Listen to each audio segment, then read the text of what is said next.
따라하시기 바랍니다. 약속의 복을 받는 신앙. 약속의 복을 받는 신앙. 약속의 복을 받는 신앙. 약속의 복을 받는 신앙. 오늘 은혜 나누고의 말씀 제목입니다. 요서 1장 1절로 9절로 오늘과 다음 주에 이어서 약속의 복을 받는 신앙이 무엇인지 우리가 살펴보기를 원합니다. 여호수아는 특별한 말씀입니다.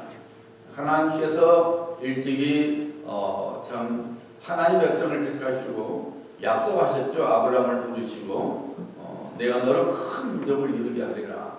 그리고 아브라함에게 복을 선포하셨습니다. 그리고 아브라함의 후손들에게도 복을 선포하셨죠. 그 복이 부분적으로 하나하나 나타난 것이 이제 창세기부터 신명기까지죠. 모세 오경을 통해서 하나님께서 아브라함과 또 아브라함의 자손들에게 약속된 결국 그것은 우리에게도 해당되는 것이죠. 그 약속하신 복들이 창세기부터 신명기까지는 부분적으로 나오지만은 여호수아에서 이르러 하나님의 약속하신 복이 이루어집니다. 다시 말씀드리면은 가나안 땅을 차지하게 되는 것이죠. 그래서 이 여호수아서 말씀은 여러분이 집에서 말씀을 읽고 묵상하면은 여러분의 영적으로 굉장히 유익이 있습니다. 다시 말씀드리면은 우리가 여호수아를 읽어보면은 하나님의 약속하신 복을 받는 신앙이 이것이구나 라는 것을 우리가 깨닫게 되는 것입니다. 오늘과 다음 주에 이어서 이 같은 제목을 가지고 말씀을 나누기를 원합니다. 어떤 사람이 이 동네 산에 올라갔어요. 산에 올라가는데 강아지 2마리가 자기를 졸졸 따라왔습니다. 그러다가 한 마리는 주인에게로 돌아가고 다른 한 마리는 끝까지 자기를 쫓아왔어요. 그럼 참 기특하네. 나를 좋아하나 보다. 이런 생각이 들었습니다. 그래서 산에서 내려오는 길에 강아지 주인을 만났습니다. 이 강아지 내게 파세요. 그렇게 하세요. 5,000원만 주세요. 하고 그 강아지를 탔습니다. 그 다음날 그 강아지를 데리고 또 동네 산 위로 올라가는데 이놈은 강아지가 보는 사람마다 쫓아가는 거예요. 그러니까 그 강아지 이름을 부르고 그 강아지를 찾으라고 목이 다 쉬어가지고서는 산책은 그냥 파김치가 되어서 집에 돌아온 겁니다. 집에 돌아와서 자기 아내에게 말했어요. 이놈이 말이야 그냥 사람만 저를 떠나니라고 내가 이놈 찾으라고 이놈을 부르니라고 내 목이 다 쉬고 너무 지쳐있다고 그랬더니 그 안에 한 말이 그러더래요. 참 당신도 한심합니다. 주인한테 돌아가는 녀석을 사야지. 주인도 모르는 이 녀석을 데려왔으니 앞으로 고생이 많겠으다. 여러분 그렇지 않아요? 저는 이 글을 보면서 우리를 한번 생각해 봤어요. 우리가 인생의 주인 되시는 하나님을 쫓아가는 삶을 살아가고 있는지 아니면 인생의 주인인 하나님을 몰라라고 이 세상에 무언가를 열심히 쫓아가고 있지 않은지 한번 살펴봤습니다. 우리가 우리 인생의 주인 되신 하나님을 쫓아가면은 하나님께서도 참 좋으실 텐데 우리가 이것도 내 주인장 이것도 쫓아가고 저것도 쫓아가고 다른 것도 막 쫓아다니면 하나님께서 우리 이름을 부르니라고 얼마나 힘드실까. 여러분 어떻습니까? 이 아침에 예배드린 여러분들은 여러분의 인생의 주인 되시는 하나님을 쫓아가고 계십니까? 아니면 아무나 하나님을 삼고 그것을 쫓아가고 있습니까? 하나님께서 이스라엘 백성들을 많은 백성들 중에서 이스라엘 백성을 하나님의 백성으로 삼으셨지. 그럼에도 불구하고 이스라엘 백성들이 하나님을 몰라라 했습니다. 하나님께서 얼마나 답답하신지 이사야 선지자를 통해서 이렇게 말씀하셨잖아요. 하늘이여 들으라. 땅이여 귀를 기울이라. 여호와께서 말씀하시기를 내가 자식을 양육하였거늘 그들이 나를 거역할 거다. 소는 그 임자를 알고 나귀는 그 주인의 부유를 알건만은 이스라엘은 나를 알지 못하고 나의 백성은 깨닫지 못한도다 하였도다. 소도 주인을 알고 말도 주인을 아는데 어찌 너희는 나를 나를 거역하느냐라고 하나님께서 말씀하십니다. 하나님의 답답한 심정을 말하고 있는 것이죠. 오늘 아침에 교회 오는데 길가에 어느 집에 수선화가 벌써 꽃이 피었더라고요. 우리 교회도 그 교회 간판 쪽에 몇 개 피었는데 늘 보면 그 교회 오른쪽에 한 집이 수선화가 많고 그 집에 늘 햇빛이 잘 들어서 꽃이 제일 먼저 피어요. 이제 제 아내가 보면서 저 꽃들은 누가 봐주지 않아도 다 때가 되면 지나가서 피는데 자연세계는 피조물은 그렇죠. 근데 인간은 그냥 남 볼 때만 그런 척하고 보지 않으면 그냥 안 한다. 자연세계는 남이 봐주든지 안 봐주든지 자기 역할을 다 하고 있는 거죠. 때가 되면 꽃을 피우는 거죠. 어떻게 생각하면 하나님의 가장 뛰어난 피조물인 우리는 너무나 영악해가지고서는 너무 영악해서 문제죠. 너무 영악해가지고서는 늘 하나님만 바라봐야 되는데 어떨 때는 하나님 바라본 척 하다가 또 그냥 또 다른 데도 하고 그러지 않습니까? 여러분 우리 인생의 주인이 누구인지를 분명히 알아야 합니다. 우리 인생의 주인은 하나님이십니다. 하나님의 백성은 오직 하나님만을 인생의 주인으로 삼고 남들이 나를 알아주든지 못 알아주든지 남들이 나를 바라보고 있든지 안 바라보고 있든지 인생의 주인 되시는 하나님만 바라보고 내가 있어야 할 것을 있어야 되고 내가 해야 할 것을 하면 되는 것입니다. 몇 년 전에 한국 포항에서 개장수가 개에게 물려 중상을 입은 일이 벌어졌어요. 개를 팔겠다는 사람의 집 마당에 개장수가 들어가는 순간 개가 달려들어서 개장수의 손과 다리와 발목을 무차별하게 공격해서 그만 개장수는 순식간에 피투성이가 되고 말았습니다. 여러분 일반적으로 개는 개장수를 무서워합니다. 제가 어렸을 때 제 이모님 심부름으로 개 잡는 곳을 한번 들어가 본 적이 있어요. 벌판에 딱 그것만 있더라고요. 근데 개를 잡는 애가요, 제가 봤을 때 한 중3, 고1뿐이 안 돼요. 그 아이가 빼고 체격도 작고 체격도 예사고 키도 작아요. 근데 그 아이를 따라 들어가는데 그 안에는 뭐 큰 개들이 뭐 작은 개도 있지만 이따만 큰 개도 있는 거예요. 그걸 다 우리에다 담아놨더니 가둬놨다. 근데 내가 봐도 체격이 예사한 걔가 물어서 덤벼들겠는데 그 우리 안으로 얘가 들어가니까요 모든 개가 제 콘으로 다 도망가더라고요. 나 깜짝 놀랐어요. 처음 본 일이었거든요. 사람이 크면 등치가 크면은 개들이 뭐 무서워 피할 수 있는데 겨우 중3이나 고1뿐이 안 되는데 체격도 키도 작고 체격이 예서예요. 근데도 들어가니까요 개들이 다 콘으로 그냥 꼬리를 감추고 콘으로 다 들어가더라고요. 깜짝 놀랐어요. 아, 개도 자기를 죽이는 게 무서워하는구나. 그걸 제가 그때 알았어요. 어려웠었지만 알았어요. 일반적으로 개는 그래요. 벌써 알아요. 더구나 이 개장수는 1, 2년 경력이 아니라 20년 경력을 하는 사람이었대요. 그러니 이 사람이 얼마나 자신이 있었겠어요. 당당하게 들어갔고 당당히 잡으려 했겠죠. 그런데 자신의 그런 오랜 경험, 능력이 오히려 해가 되어서 개로부터 무서운 공격을 당하고 말았던 것이죠. 여러분, 미국에서 가장 부유한 사람이 사는 곳이 할리우드라고 그래요. 모르겠어요. 책에 보니까 그래요. 그런데 미국에서 가장 정신병원이 많이 있는 것도 할리우드랍니다. 여러분, 복지천국으로 알려진 덴마크나 스웨덴 등에 가면은 정신질환과 자살 비율이 세상에서 가장 높습니다. 아이러니컬하지 않습니까?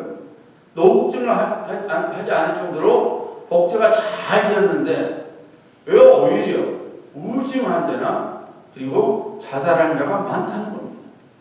물질적으로 풍요롭고 복지가 잘 되는 나라에 사는 사람일수록 하나님을 떠나 살고 있습니다. 오늘날 우리 미국도 그렇고 유럽도 그렇고 한국도 점점 잘 살게 되는데 젊은이들이 별로 신앙에 관심을 두지 않지요. 왜냐하면 하나님 믿지 않아요. 잘 살 수 있다는, 우리가 풍족한 시대 속에 살고 있다는 그것 때문에 하나님을 찾지 않습니다. 특별히 북유럽 국가에서는 복지 시스템이 잘 돼 있으니까, 국가 시스템이 잘 돼 있으니까 굳이 하나님을 믿으려 하지 않습니다. 국가가 다 알아서 해주는데 뭔 염려가 있어, 이렇게 살아갑니다. 그런데 여러분, 실제 삶을 들여다보면 우울증 환자가 어느 나라보다 많고 자살률이 어느 나라보다 높다는 것입니다. 우리 인간의 소유나 외적 풍성함이 인생의 어떤 결정적인 순간에 인생의 행복을 보장해주지 못한다는 증거지. 사랑하는 성도님들, 방심하지 말아야 합니다. 현재 우리가 갖고 있는 어떤 소유물, 내가 갖고 있는 능력, 내가 갖고 있는 능력이 우리 인생을 세워준다는 착각을 가지고 살아서는 안 됩니다. 늘 말씀드리지만은 우리 코끝에 호흡이 멈추는 날이 오는 것을 잊지 말아야 합니다. 그래서 하나님을 이전보다 더 사랑하는 성도가 되어야 합니다. 하나님의 은혜를 이전보다 더 사모하는 성도가 되어야 합니다. 물질적으로 풍요할수록, 물질적으로 모든 것이 편리할수록 더 영적인 생활에 내 영에 깊은 관심을 갖고 살아가야 합니다. 하나님의 자녀는 하나님을 쫓는 삶을 살아가야 합니다. 하나님을 저버리고 이 세상에 무언가를 미련하게 쫓아다니면 하나님의 목이 쉬게 됩니다. 하나님께서 부르다 반응을 보이지 않으면 하나님도 마음을, 여러분, 우리의 예배가 회복이 돼야 됩니다. 우리의 기도가 회복이 돼야 합니다. 하나님을 기뻐하는 것을 회복해야 합니다. 하나님께서 하나님께로 돌아올 기회를 주실 때에 우리가 돌아와야 합니다. 영원한 기쁨, 영원한 즐거움을 놓치지 않는 지혜로운 성도가 되어야 될 줄 믿습니다. 하나님께서 오직 당신의 섭리와 주권 속에서 한 사람을 부르셨습니다. 그 사람을 통해서 믿음의 사람들이 나오게 하고 하나님의 나라를 세워나가기 위함이었습니다. 누구였습니까? 아브라함이었습니다. 하나님께서 이방신을 섬기는 사람들로 우글거리는 갈대아 우르에 살고 있었던 아브라함을 만나 주셔서 그를 믿음의 자녀로 불러 세워 주셨습니다. 그리고 그런 아브라함이 하나님께서 복을 선포하셨지요. 아브라함을 축복하는 자를 하나님께서 복을 주고 아브라함을 저주하는 자에게 하나님께서 저주를 내리고 아브라함이 하나님의 이름으로 복을 비는 자마다 하나님께서 복을 주시겠다고 약속하셨어요. 놀라운 약속을 주신 것이죠. 그런데 여러분, 사도 바울이 성령의 감동 속에서 말하고 있어요. 그리스도 예수 안에서 구원받은 우리들이 아브라함의 영적 자녀라고 했어요. 우리가 아브라함의 영적 자손이에요. 그래서 하나님께서 아브라함에게 주신 약속이 곧 우리를 향한 약속입니다.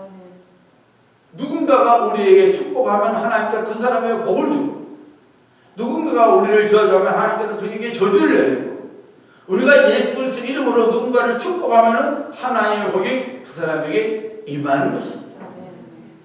그래서 우리 믿음의 백성들은 늘 예수 그리스도의 이름으로 배우자를 축복하고 사랑하는 자녀들을 축복해야 돼요. 교회를 축복해야 돼요. 담임 목사를 축복해야 되고 우리나라를 축복해야 되고 우리가 살고 있는 미국을 축복해야 돼요. 이 나라를 다스리는 지도자들을 위해서 축복기도 해야 합니다. 왜냐하면 하나님께서 약속하셨습니다. 내가 축복하면 하나님께서 친히 복을 내려 주시겠다는 것입니다. 복의 근원은 하나님이시지만은 그 하나님의 복이 믿음의 자녀, 즉 우리를 통해서 다른 사람에게 주어지는 것입니다. 하나님께서 아브라함을 믿음의 조상으로 삼을 때에 아브라함의 나이 75세였습니다.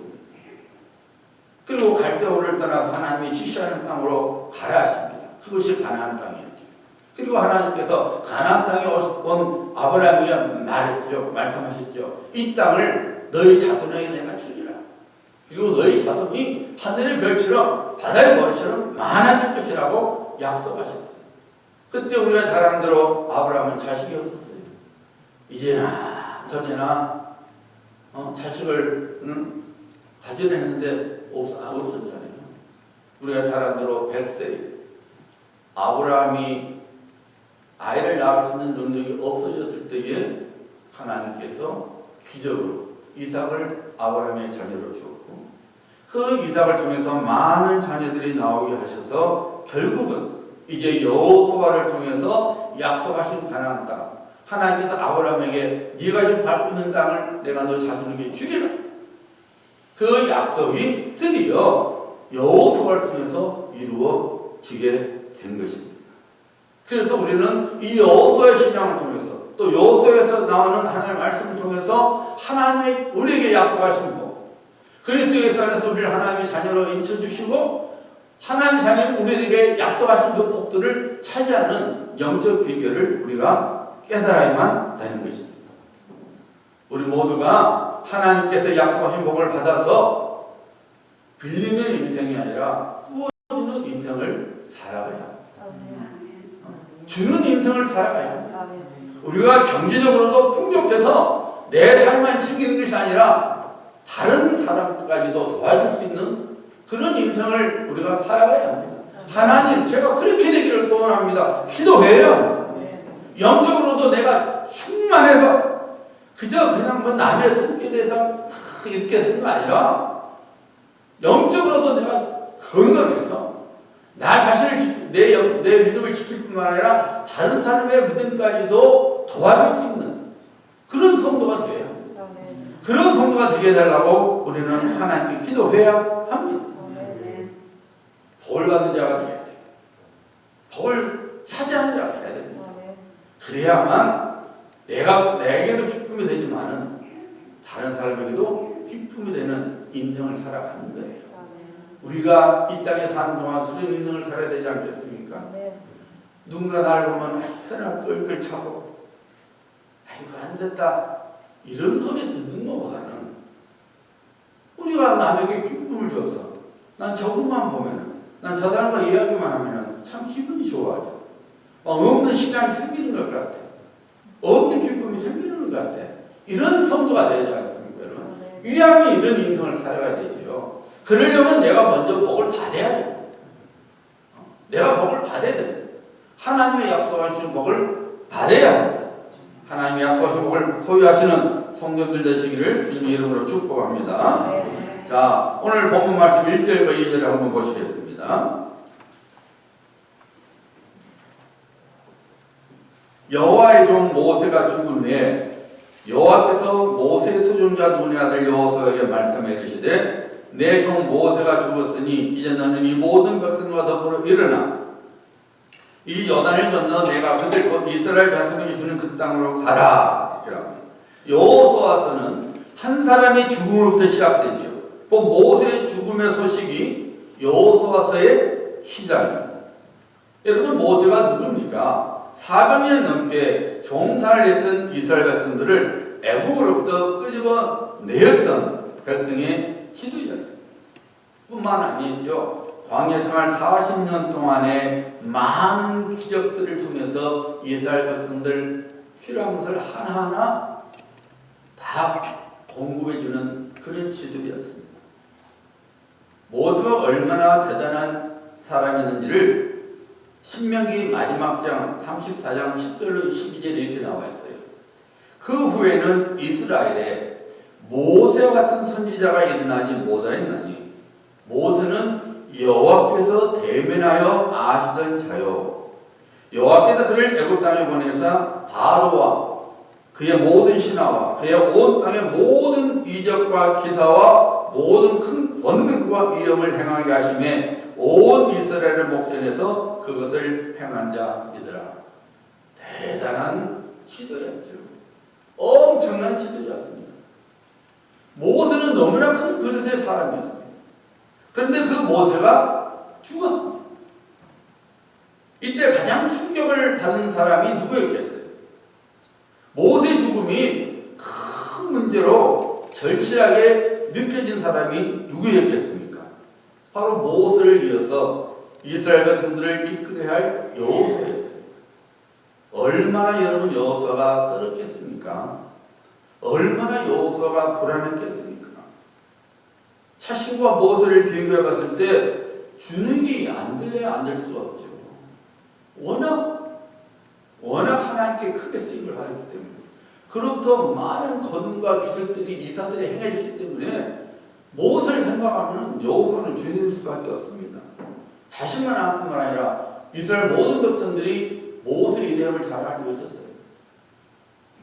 본인, 모세, 여호수아, 이스라엘 백성들 어떻게 생각했겠어요? 그러니 여호수아가 얼마나 불안했겠습니까? 그래서 하나님께서 여호수아에게 말씀하신 거예요. 나타나서 말씀하신 것입니다. 이 모든 백성과 더불어 일어나 요단을 건너 내가 그들 곧 이스라엘 자손의 의성된 땅으로 가라. 내가 모세가 말한 것이 너희 발바닥으로 가는 곳은 모두 내가 너희에게 주었느니 하면서 말하는 게 내 평생에 너를 너희 대적할 적 없으리니 내가 모세와 함께 있었던 것 같이 너와 함께 있을 것입니다. 내가 너를 떠나지 아니하며 버리지 아니하리니. 우리는 인생을 살면서 여호수아가 가졌던 그런 부담감을 갖고 살아가죠. 나도 남들처럼 멋진 인생을 살 수 있을까? 나도 내게 주어진 일을 잘 감당하면서 살 수 있을까? 저 사람을 보면 척추기를 잘 해내고 정말로 부러운 인생을 살아가고 있는데 나도 저렇게 살 수 있을까? 주변에 나보다 일을 잘 처리하는 사람, 나보다 능력이 뛰어난 사람, 나보다 몇 걸음 앞서 나가는 사람, 나보다 물질적으로 여유를 갖고 사는 사람, 나보다 나은 배우자와 자녀를 둔 사람 등등을 보면은 일반적으로 사람들은 주눅이 듭니다. 삶의 여유는커녕 삶을 지탱해 나갈 만한 자신이 없어서 매사에 염려투성이죠. 그러다 보면은 자기 연민에 빠지고, 그리고 자기 연민에 빠지다 보면은 다른 사람들과 환경을 원망하게 됩니다.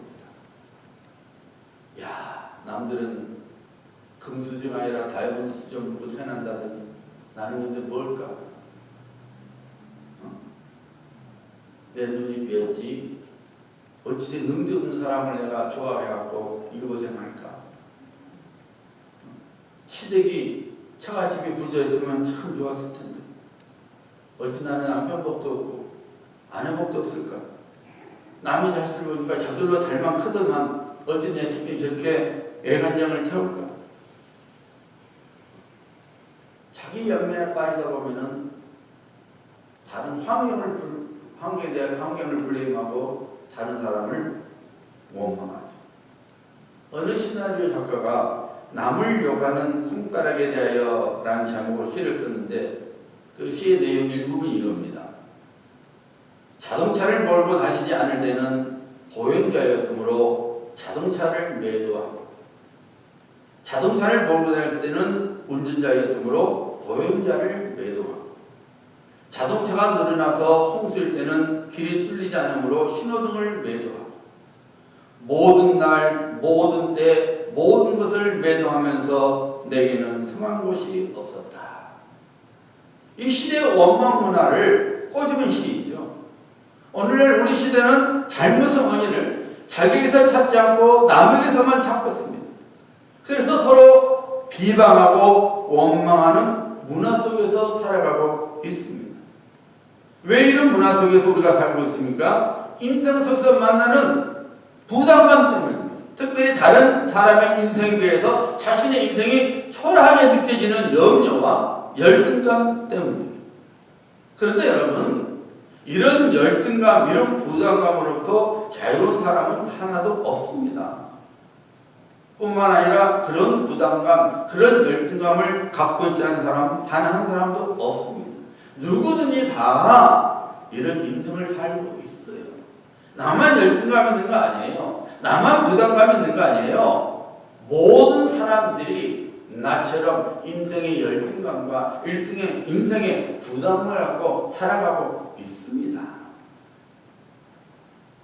이런 두려움과 열등감과 염려로 가득 차 있었던 여호수아에게 하나님께서 말씀하셨습니다. 너는 이 백성들과 더불어 일어나 이 요단을 건너 내가 그들 곧 이스라엘 자손에게 주는 그 땅으로 가라. 하나님께서 일찍이 약속했던 복을 언급하시면서 그 복을 차지하도록 일어나 가라고 말씀하십니다. 사랑하는 성도님들, 우리가 하나님의 복을 차지하기를 원한다면 우리에게 주신 하나님의 약속의 말씀을 믿어야 합니다. 하나님의 말씀을 내가 믿어야 합니다.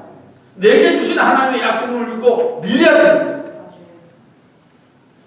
앉아있는 자가 아니라 믿음을 가지고 일어서는 자가 됩니다. 염려하는 자가 아니라 약속의 말씀을 믿고 하나님의 복을 쟁취하는 자가, 차지하는 자가 되어야 합니다. 일어나 가라. 내가 너희에게 주기로 약속한 땅을 향하여 가라고 하나님 말씀하지 않습니까? 여러분, 하나님께서 놀라운 복들을, 여러 가지 복들을 우리에게 약속하셨어요. 그런데 그 복을 차지하는 것은 우리에게 있는 거예요. 하나님의 말씀을 믿고 우리가 쟁취해야 돼요. 내 것으로 삼아야 됩니다. 일어나 가야 되는 겁니다. 하나님 믿음으로 하나의 약속의 복을 선포해야 되는 겁니다.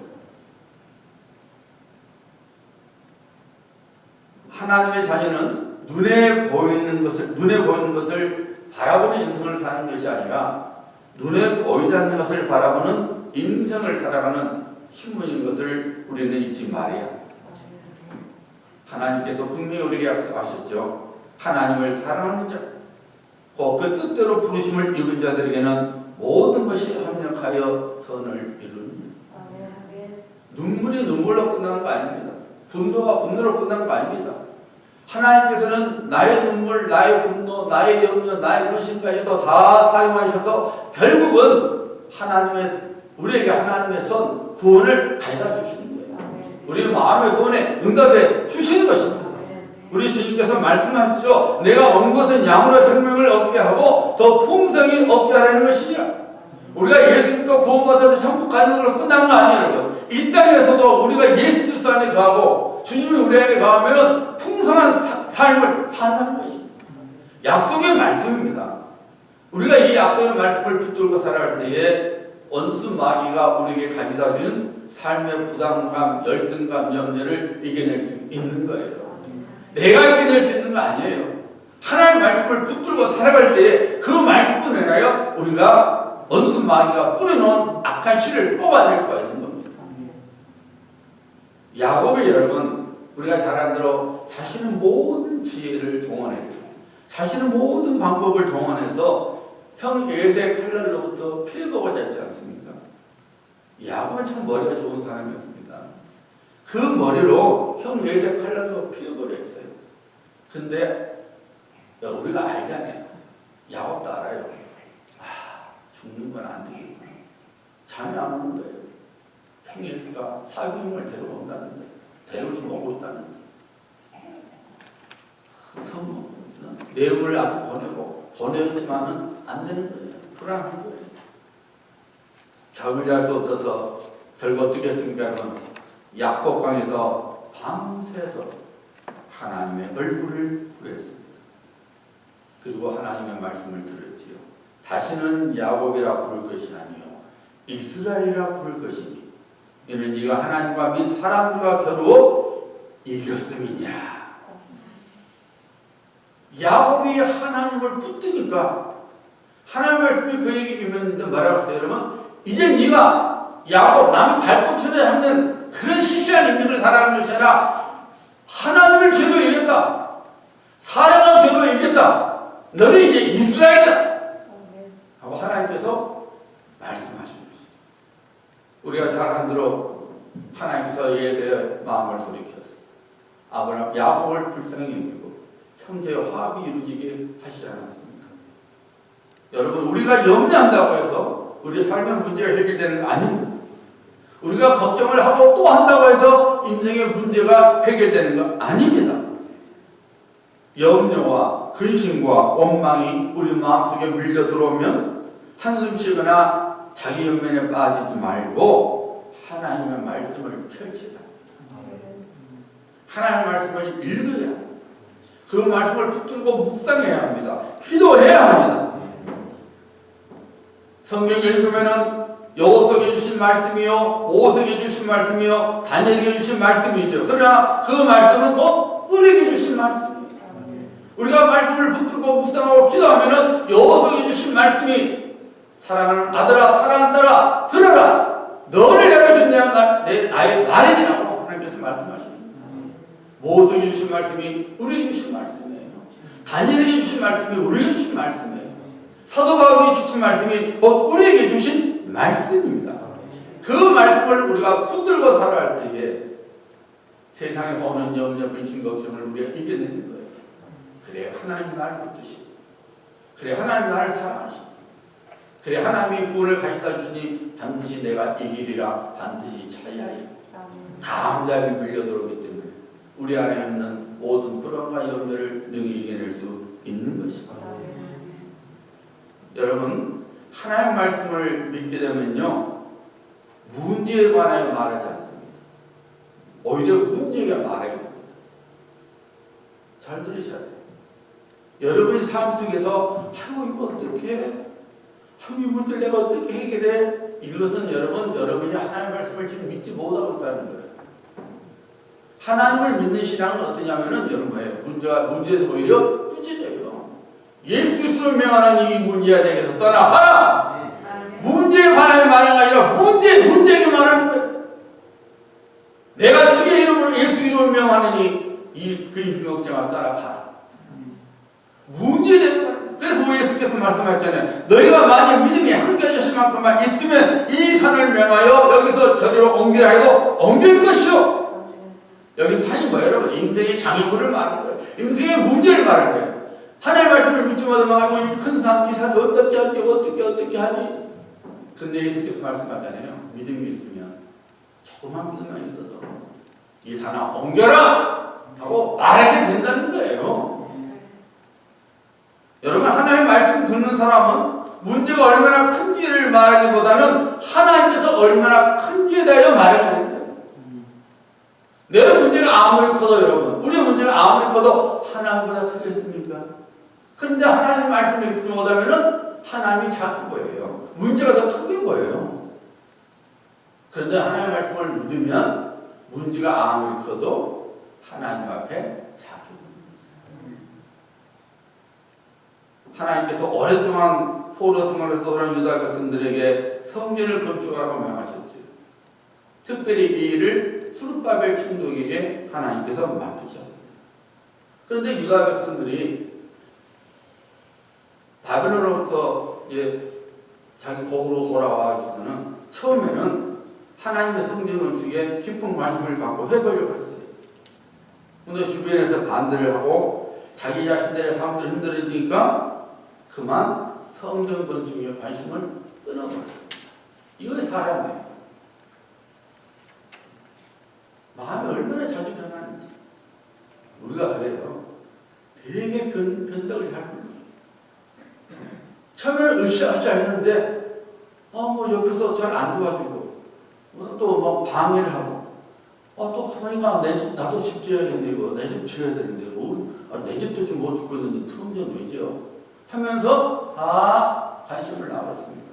그러니 스룹바벨 총독이 기가 막힌 거예요. 자기가 어떻게 할 수 없는 거예요. 코가 석재나 빠져갖고 한숨만 푹 쉬고 있었어요. 그러니 하나님께서 그런 스룹바벨에게 말씀하셨죠. 만군의 여호와께서 말씀하시되 이는 힘으로 되지 아니하고 능력으로 되지 아니하고 오직 나의 영으로 되느니라. 큰 산아 네가 무엇이냐? 네가 스룹바벨 앞에서 평지가 되리라. 그가 머릿돌을 놓을 때에 무리가 있기를 은총이 그에게 있을지어다 하리라. 여기서 큰 산이 뭡니까? 스룹바벨 총독이 겪고 있었던 모든 장면이었습니다. 자기는 무기력함과 무능함이었습니다. 백성들의 무고의심과 방해였습니다. 하지만 하나님께서 말씀하시기를 네 힘과 네 능력은 아니라 나의 영 성령의 능력으로 너가 성전을 짓게 되고 이 산들이 평지가 되는 역사가 일어날 것이다. 너가 머릿돌을 낳을 때 사람들이 너를 향하여 은총이 당신에게 있으라고 말해야 된다는 것입니다. 우리가 잘 안 들어 제2의 성전이 세워졌죠. 혹은 솔바벨 성전이라고 합니다. 솔로몬 성전이 제1의 성전이고 나중에 유다 백성들이 포로성에서 돌아와서 성전이 무너졌으니까 두 번째 성전 지은 것이 제2의 성전이었습니다. 하나님께서 약속하신 것을 말씀하신 것을 수르바벨을 붙들고 다시 일어섰을 때에 성전이 세워졌던 것입니다. 룻을 생각해 보시길 바랍니다. 젊은 가부 룻에게 무슨 소망이 있었겠습니까? 그 누구도 그녀를 도와줄 사람이 없었습니다. 시어머니도 과부요, 동서도 과부였습니다. 어느 누구도 룻에게 도움이 될 사람이 없었어요. 오늘날 같으면 여자 혼자서도 얼마든지 직장 방황할 수 있고 돈 벌 수 있죠. 하지만 룻 시대 때는 아무도 없는 거예요. 여자들 할 수 있는 아무도 없었습니다. 하지만은 룻은 누굴 붙잡았습니까? 하나님을 붙잡았어요. 시어머니 나미가 이 나라를 가서 남자 만나서 살아라. 좋은 남자 만나서 네 인생 살아가라. 나와 함께 나는 이제 고향으로 돌아가야 되는데 나한테는 아무 소망이 없다. 너 나 따라오면 죽도 와도 안 돼. 네 너무 젊지 않냐? 좋은 남자 만날 수 있어. 네 인생 살아가. 세상으로 돌아가란 말이야. 영적으로. 네 나라 가라. 모압 땅 다시 가거라. 네 나라 세상으로 가라 그 말이야. 근데 여러분 룻이 어떻게 했어요? 아니, 나는 하나님 따라가겠습니다. 나는 하나님 붙들겠습니다. 하나님께서 룻이 하나님의 말씀을 믿고 하나님을 붙잡으니까 하나님께서 보아스라는 사람을 만나게 해서 밭에 안중이 되게 하고 다윗의 가문에 들어오고 메시아의 가문에 들어오는 복받은 여인이 되는 것입니다. 사람의 눈으로 봤을 때는 끝난 것이었지만 하나님을 붙드니까 하나님의 말씀을 믿으니까 그 삶이 온전히 회복이 되는 역사가 일어난 겁니다. 사랑하는 성도들, 우리는 하나님의 자녀로서 하나님의 약속의 말씀을 듣고 믿어야 합니다. 하나님께서 우리가 말씀하셨잖아요. 나는 네 방편이라. 나는 네 상급이니라. 나는 너의 피난처가 됨이니라. 놀라지 말라, 두려워 말라. 나는 네 하나님의 됨이니라. 내가 너와 함께 하리라. 나의 의로운 오른손으로 너를 붙들리라. 여러분, 우리는 이 말씀을 믿고 선포하는 자가 돼야 돼요. 세상의 염려가 내게 올 때에, 재정적인 문제가 어려움이 찾아올 때, 자식에 대한 근심이 올 때, 병자의 근심이 올 때에 우리는 선포해야 되는 거예요. 놀라지 말라, 두려워 말라. 나의 하나님이 나와 함께 함이니라. 하나님의 어려운 손이 나를 붙들리라. 예수 이름으로 하나님 내게 오는 염려가 떠나갈지어다. 근심과 떠나갈지어다. 우리는 선포해야 돼요. 하나님의 약속의 말씀을 믿고 선포해야 합니다. 모세를 이어서 이스라엘 백성을 맡은 여호수아는 모세에 대한 자신이 형편없는 자극들 때문에 말미암아 근심과 걱정과 두려움과 떨림에 포로될 수밖에 없었습니다. 그런 여호수아에게 하나님께서 말씀을 주셨어요. 일찍이 아브라함에게 주신 약속의 복을 주시겠다라고 선포하셨습니다. 그리고 여호수아는 그 말씀을 붙잡았습니다. 그 말씀을 믿었습니다. 결국 우리가 잘 안 들어 가나안 땅을 차지하는 하나님께서 약속하신 복을 차지하는 주인공이 된 것입니다. 사랑하는 여러분, 우리 모두에게 하나님께서 그리스도 예수 안에서 복을 이미 선포하셨습니다. 우리 인생 길목마다 하나님께서 은혜의 바탕을 차려놓고 복의 바탕을 이미 차려놓으셨습니다. 하나님께서 예배해 주신 복을 차지하기를 소원하십니까? 하나님의 말씀을 들으시고 그 말씀을 믿으셔야 합니다. 세상의 소리가 아니요 여러분의 내면의 소리가 아니라 하나님의 말씀을 들으셔야 합니다. 그리고 그 말씀을 믿음으로 선포하셨습니다. 하나님의 약속하신 복을 차지하시는 귀한 성도님 되시기를 예수님의 이름으로 축복합니다.